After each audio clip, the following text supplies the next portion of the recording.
नमस्कार। नमस्कार। आज हम भगवत गीता पर एक थोड़ी गहरी बात करने वाले हैं। हाँ बिल्कुल, खास तौर पर ये जो समत्व का कॉन्सेप्ट है और कर्म योग। जी, मतलब चित्त की स्थिरता कैसे पाएं और अपने कर्म कैसे करें गीता की रोशनी में। बिल्कुल, क्योंकि गीता सिर्फ पूजा पाठ की किताब नहीं है, ये जीवन जीने का तरीका सिखाती है। सही बात है। तो आज हमने कुछ अहम श्लोकों को चुना है, देखेंगे कि उनसे क्या सीख सकते हैं। हाँ, और कैसे जीवन के उतार चढ़ाव में वो स्थिरता, वो संतुलन बना रहे। तो शुरू करते हैं श्लोक 48 से। इसमें योग की एक बड़ी दिलचस्प परिभाषा है, समत्वम योग उच्यते। हाँ, ये बहुत मौलिक है। कि सफलता असफलता में समान भाव रखना ही योग है। पर इसका मतलब क्या ये है कि हमें नतीजों की परवाह ही छोड़ देनी चाहिए?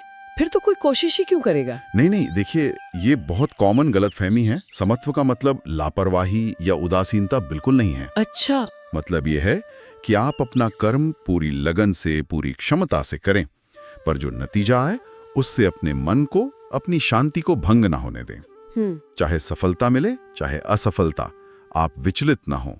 फल की आसक्ति, वो जो चिपकाव होता है ना नतीजे से, उसे छोड़कर कर्म करना, ये है समत्व। तो फोकस कर्म पर, फल से डिटैचमेंट। ठीक है। बिल्कुल, यही आंतरिक स्थिरता योग है। फिर आगे श्लोक 49-50 में बुद्धि योग की बात आती है, यानी विवेक समझ के साथ कर्म करना। हाँ, ये भी बहुत महत्वपूर्ण है।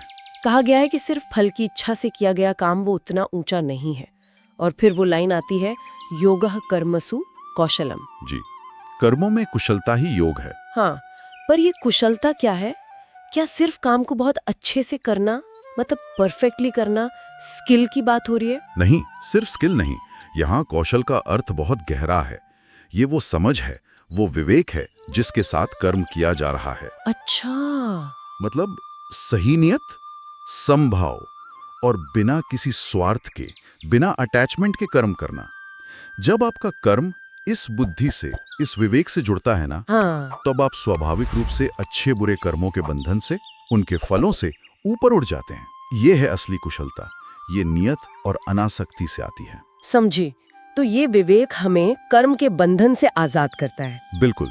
और आगे श्लोक 51 से 53 इसी मुक्ति की बात करते हैं कि कैसे कर्म फल का मोह छोड़ने वाले ज्ञानी जन्म मरण के बंधन से भी परे हो जाते हैं। हाँ, क्योंकि जब फल की चिंता ही नहीं रही तो फिर कर्म बांधेगा कैसे? सही बात है। और ये भी कहा है कि जब बुद्धि मोह के अंधेरे को पार कर लेती है तो फिर दुनिया की सुनी सुनाई बातों, अलग अलग मतों में मन नहीं भटकता।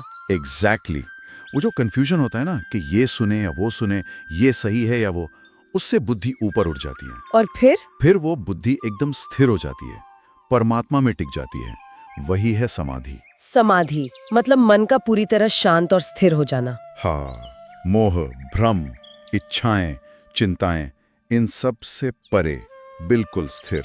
यही योग की असली सिद्धि है। तो ऐसी स्थिर बुद्धि वाला इंसान, जिसे स्थित प्रज्ञ कहा गया है, अर्जुन ने भी पूछा था श्लोक 54 में कि उसके लक्षण क्या है। हाँ, बहुत प्रैक्टिकल सवाल था अर्जुन का। कि वो कैसे बोलता है, कैसे बैठता है, कैसे चलता है, मतलब डेली लाइफ में कैसा होता है वो इंसान। तो कृष्ण समझाते हैं श्लोक 55 में कि स्थित प्रज्ञ वो है जिसने मन की सारी कामनाएं, सारी इच्छाएं पूरी तरह छोड़ दी हैं। सारी?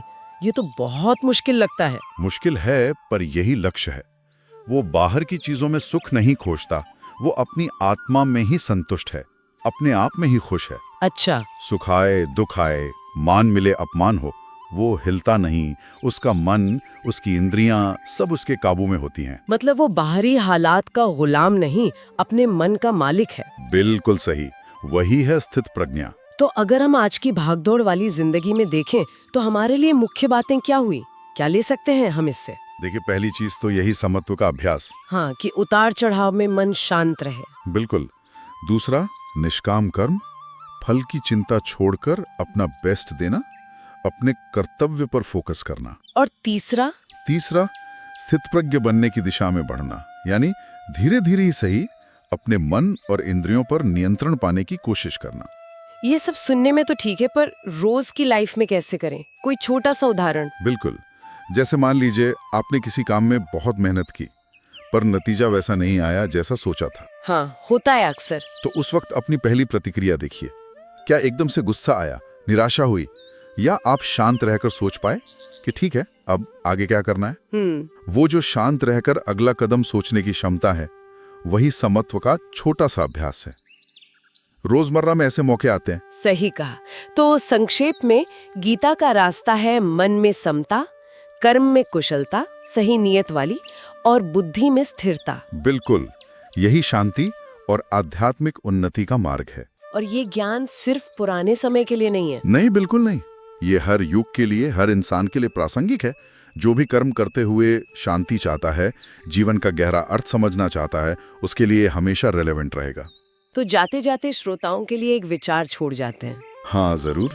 आज की दुनिया इतनी तेज, इतनी अनिश्चित है।